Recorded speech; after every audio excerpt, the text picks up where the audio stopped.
I thought owning a ranch meant peace, open skies, hard work, and freedom. 10 acres of quiet land, a house we rebuilt by hand, and mornings that smelled like hay and sunlight. Life was simple, honest, and finally mine. Then one morning, I noticed bright survey flags near my fence line and a letter on the porch.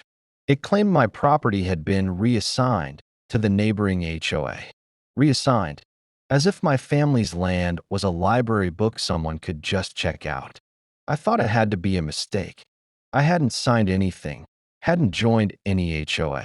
Still, the paper said my land fell under community oversight.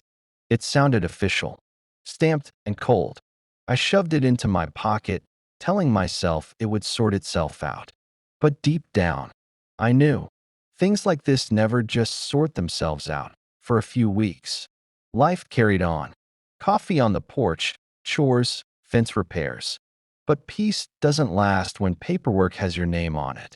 The notices started coming, first about boundary alignment, then code violations. Each letter sounded more serious, more final. By the third, they threatened fines. The HOA said I'd ignored their rules, though I wasn't even part of their development. It felt absurd, until I realized absurdity is how power starts. I went to one of their meetings. The president, Carol, smiled like a school principal. She called it a misunderstanding, but her tone said otherwise. "You can appeal," she said, "once you register with the HOA." Appeal? Register? For land that was already mine?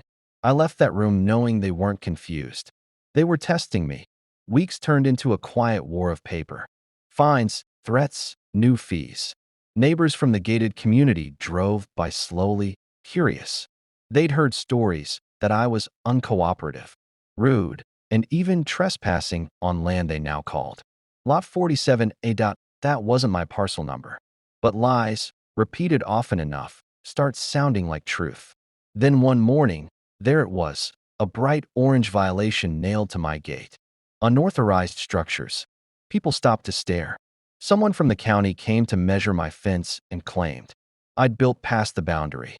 A lie, but a strategic one. When I demanded proof, the man shrugged and said, "Talk to your HOA." That's when it hit me. They weren't after fairness. They were after control. My wife cried that night. Not out of fear, out of exhaustion. We'd worked our whole lives to buy that land. And now a group of strangers with clipboards was trying to take it from us on paper. Selling crossed our minds. But giving up would mean letting them rewrite what we'd earned. So I made a different choice. Fight back. I called a lawyer. "Boundary disputes," I said. The voice on the other end was calm and methodical. "Gather everything," they told me. "Every deed, every record, every photograph." So I did. I spent nights by the kitchen lamp, sorting old documents my father kept, deeds from decades ago, tax receipts, county maps. My wall became a timeline of truth. Every page, every photo. Proof that my ranch was mine long before any HOA existed. But while I built my case, they built pressure.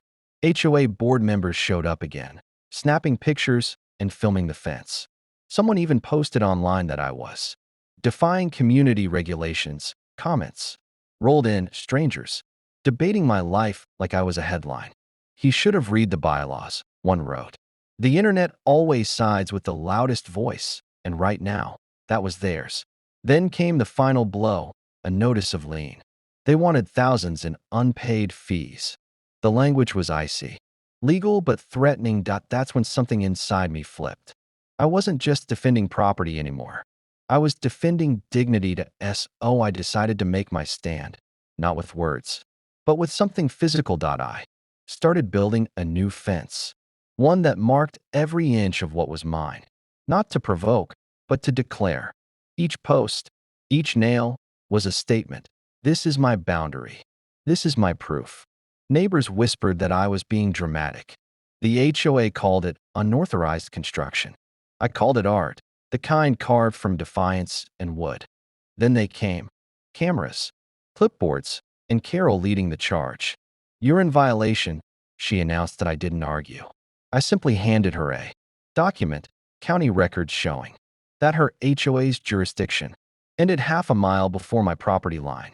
It was signed and stamped, dated only a week ago. Her smile faded. That's not possible, she whispered. Oh, it's possible, I said. And it's public record. Then, the sound of gravel, a sheriff's truck rolled in. The same one they used to call for enforcement.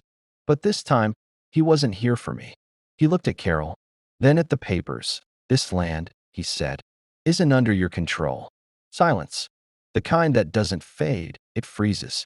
The HOA members turned pale. Their cameras lowered. For months, they'd bullied, threatened, and twisted the truth, and now it was crumbling in front of them. When they left, it wasn't loud. No shouting, no final words. Just quiet footsteps, like people leaving church after hearing something they didn't want to believe for the first time in months. The air felt clean. No notices, no threats, just peace. The kind you build, not the kind you're granted. Weeks later, I read that the HOA board was under investigation for overreach. Carol resigned for health reasons. Their signs came down soon after. Neighbors, who once believed the gossip, started waving again. Some even apologized. And as for the fence, it stayed.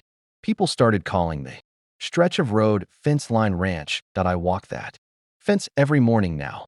The cedar posts catch the light just right, warm, unyielding. It reminds me that ownership isn't just about deeds or records. It's about standing your ground.